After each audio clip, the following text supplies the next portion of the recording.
Handle से आप लगाते हैं देश की 26 सरकारी कंपनियां और बेची जाएंगी।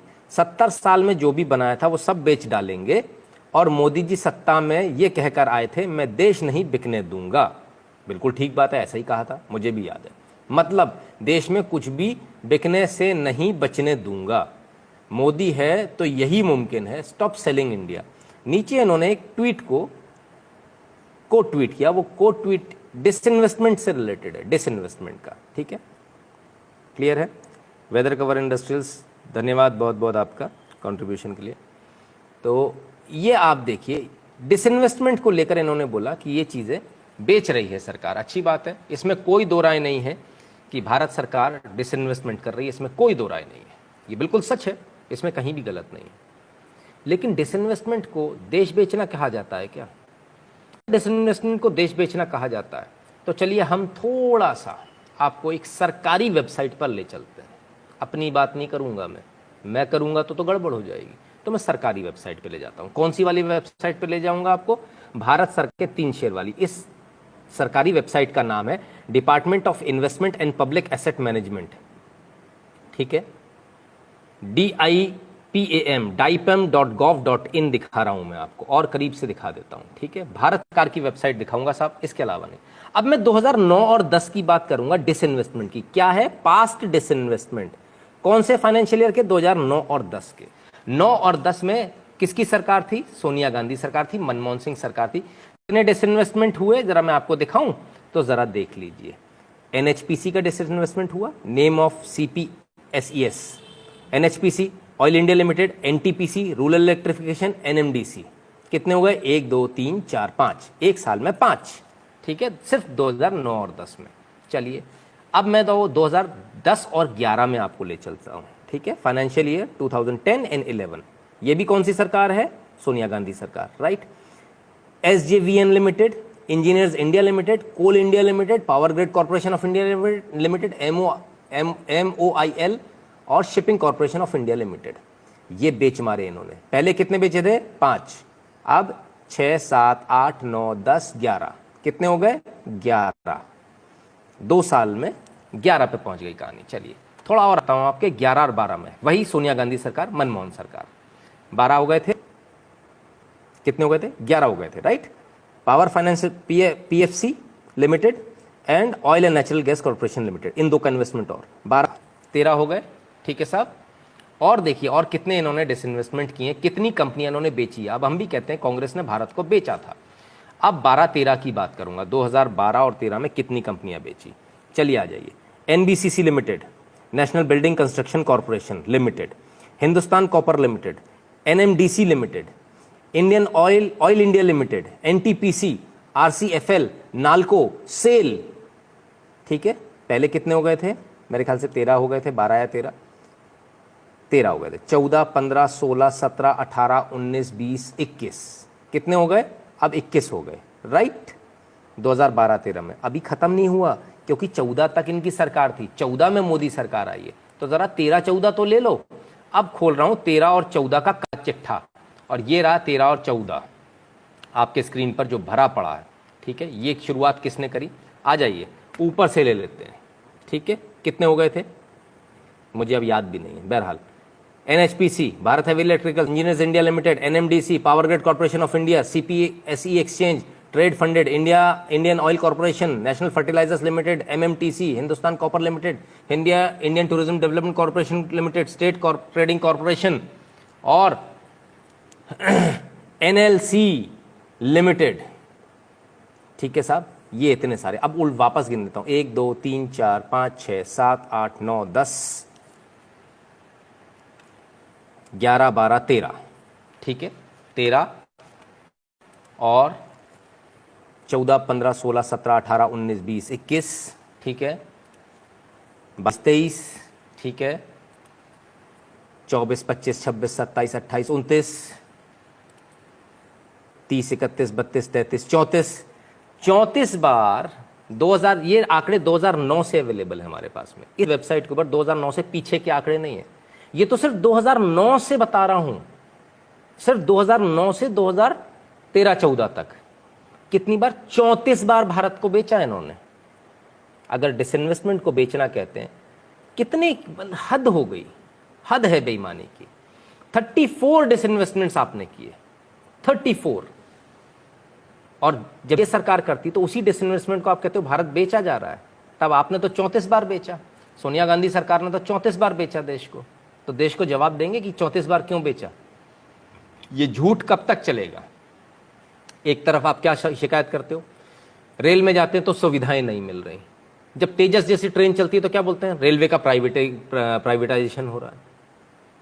बीएसएनएल की सिम नहीं खरीदेंगे, खरीदेंगे जियो की सिम, लेकिन जिंदा बीएसएनएल चाहिए। कैसे हो जाएगा भाई, मेरे पैसे के टैक्स के पैसे पर मैं तो तैयार नहीं हूं। या तो आप बीएसएनएल की सिम खरीदो, या बीएसएनएल वाले अपनी क्वालिटी में इतना सुधार लाएं कि लोग उनकी सिम खरीदें। उन्होंने खरीदनी नहीं है, उनका रवैया बदलता नहीं है। आप सरकारी हॉस्पिटल में चले जाइए, वहां भी यही हाल है। जब सब जगह यही हाल है तो लोग क्या बोलते हैं, अरे यार इससे तो प्राइवेट में बड़ा अच्छा। आप जाइए जियो के काउंटर पर और बस अंगूठा लगाना है आपको, और आपको सिम दे देता है, चालू हो जाती है। बीएसएनएल वाला एक दिन में भी चालू करता है सिम, तो भी एहसान दिखाकर करता है कि देखो मैंने तुम्हारी सिम जल्दी चालू करा दी। राइट, ये है। ऑयल इंडिया एनएचपीसी 2-3 बार आ गए। हाँ बिल्कुल 2-3 बार आएंगे सर, क्योंकि इसका 2-3 बार डिसइन्वेस्टमेंट हुआ है, एक बार नहीं हुआ है। जितनी बार हुआ, जितने फाइनेंशियल ईयर में हुआ उतनी फाइनेंशियल ईयर में दिखाया। और आज फिर से एनएचपीसी और इन सब का नाम आपको दोबारा मिल जाएगा, ऐसा नहीं है कि नहीं मिलेगा। क्योंकि स्टेक ऑफलोड जो होती है, सरकार की जो भागीदारी है, वो एक बार में पूरी खत्म नहीं करती सरकार, थोड़ा थोड़ा करके ऑफलोड करते। कभी 5% कर दिया डिसइन्वेस्टमेंट, कभी 10% कर दिया। सरकार को जब जितना डिसइन्वेस्टमेंट जरूरी लगता है, right. So it is not कि एक ही बार होगा, ठीक है। तब जाना प्राइवेट में है इलाज कराने, सिम प्राइवेट चाहिए है, बैंक प्राइवेट चाहिए है, सब कुछ प्राइवेट चाहिए, तो ये सरकारी क्यों रखें फिर, जब हम सब कुछ प्राइवेट में ही जाना है। प्राइवेट में सुविधाएं अच्छी मिलती हैं, घर पे आके बैंक वाला खाता खोल देता है, आपके ऊपर उल्टे सीधे चार्जेस नहीं लगते, लगते हैं तो आप कंप्लेंट करते हो तो वापस आ जाते हैं। स्टेट बैंक में सुनवाई नहीं होती है, होता है ना आपके साथ, मेरे साथ भी हुआ है, जबरदस्ती का मेरे ऊपर डेबिट लगा दिया, ठीक है ना। तो ये तमाम सारी चीज़ें, जब ये सारी चीज़ें हैं, सरकारी स्कूल में बच्चे को पढ़ाना नहीं, प्राइवेट में पढ़ाना, तो फिर आखिर इन स्कूल को, बिल्डिंगों को, इन बड़े बड़े टेलीफोन एक्सचेंज को, इन बड़े बड़े बैंक्स को खोलने का फ़ायदा क्या है। क्यों इसके लिए हम लोग पैसा दे रहे हैं, इनकी तनख्वाहों के लिए क्यों पैसा दे रहे हैं, इसकी कोई आवश्यकता नहीं है। सरकार भी डिसइन्वेस्टमेंट इसी प्रक्रिया के तहत करती है। सुधीर द्विवेदी जी बहुत बहुत धन्यवाद आपका। तो जब ये डिसइन्वेस्टमेंट होता है, डिसइन्वेस्टमेंट को एक जामा आजकल जो व्हाट्सएप यूनिवर्सिटी वाले अनपढ़ जो पढ़ा रहे हैं, वो ये पढ़ा रहे हैं देश बिक रहा है। तो भाई देश 34 बार बेचा, 2009 से 2013-14 तक 34 टाइम्स। और ये मैं नहीं कह रहा हूँ, अगर आपको मेरे आंकड़ों पर कहीं से भी शक है तो आप कुछ मत कीजिए, आप इस सरकारी वेबसाइट पर चले जाइए, और ये इस वेबसाइट को अच्छे से दिखा देता हूँ, देख लीजिए, dipam.gov.in, ठीक है। उसमें आपको सब कुछ, सारे आंकड़े मिल जाएंगे। चिराग जी बहुत बहुत धन्यवाद आपका। क्लियर है, बिल्कुल क्लियर है। आप लोगों को जो बेवकूफ़ बार बार बनाया जा रहा है उसमें समझ में आ रहा है क्या हो रहा है क्या नहीं हो रहा है, ठीक है। और ये जो सारी चीज़ें हैं, डिसइन्वेस्टमेंट इसलिए नहीं होता कि हमको इसको प्राइवेट कर देना है, बेच देना है। इसका मतलब ये होता है हमें इसकी कार्य कुशलता बढ़ानी, कार्य क्षमता बढ़ानी। पीपीपी पे जाती हैं चीज़ें, पब्लिक प्राइवेट पार्टनरशिप, ठीक है ना, उस पर जाती हैं चीज़ें। कोई बेच नहीं रहा, कुछ नहीं बिक रहा है, सड़कें कोई बिक नहीं जा रही, जो सड़कें बन रही हैं जिन पर आप चलते हैं। आप एक बात बताइए, सरकारी सड़कें थी तब कैसे चलते थे? 300 किलोमीटर चलने में कितना समय लगता था आपको? 10-10 घंटे लगते थे। आज एक्सप्रेसवे बन गए, आप टोल देते हो, प्राइवेट है वो, आप टोल देते हो, लेकिन आप कितनी स्पीड पे चलते हो? 120, 140। वो 300 किलोमीटर चलने में जिसमें आपको 10 घंटे लगते थे, आज कितने लगते हैं? 3 घंटे, 3.5 घंटे, ज़्यादा से ज़्यादा 2.5 घंटे में भी हम लोग कवर करते हैं। तो क्या बेहतर है, उसी खड्डे वाली सड़क पे से जाना? तो फिर ये एक्सप्रेसवे से क्यों जाते हो? अगर आपको एक्सप्रेसवे चाहिए तो आपको डिसइन्वेस्टमेंट करना ही पड़ेगा, आपको प्राइवेट ऑपरेटर्स लाने ही पड़ेंगे, आपको प्राइवेट हाईवेज बनाने ही पड़ेंगे, जो कि 20 साल बाद वापस सरकार के पास आ जाएंगे। आप टेंशन मत रखो, वो जीवन भर नहीं रखने वाले हैं, ठीक है ना। वो पीपीपी पे बने हुए हैं, उनका एक शेड्यूल होता है, एक टाइम पीरियड होता है, जितने टाइम पीरियड पे वो उसे इस्तेमाल कर सकते हैं, उसके बाद उनको सरकार को देना होता है। सोमेश्वरानंद सरस्वती जी बहुत बहुत धन्यवाद आपका।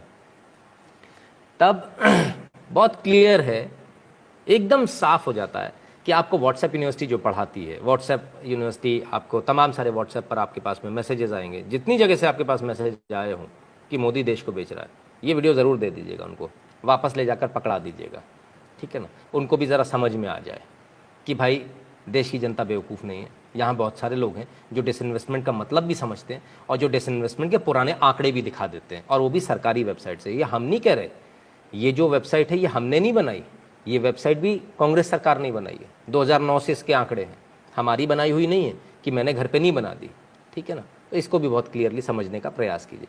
बहुत सारी चीज़ें आपके सामने आएंगी, बहुत सारी चीज़ें इस प्रकार की आएंगी जो आपको बार बार ये बताएंगी कि देखिए देश के अंदर ऐसा हो रहा है, देश के अंदर डिसइन्वेस्टमेंट हो रहा है। डिसइन्वेस्टमेंट को क्या बताया जा रहा है? डिसइन्वेस्टमेंट को बताया जा रहा है जो चीज़ें अच्छी करी जा रही हैं उसको बताया जा रहा है देश बेचा जा रहा है।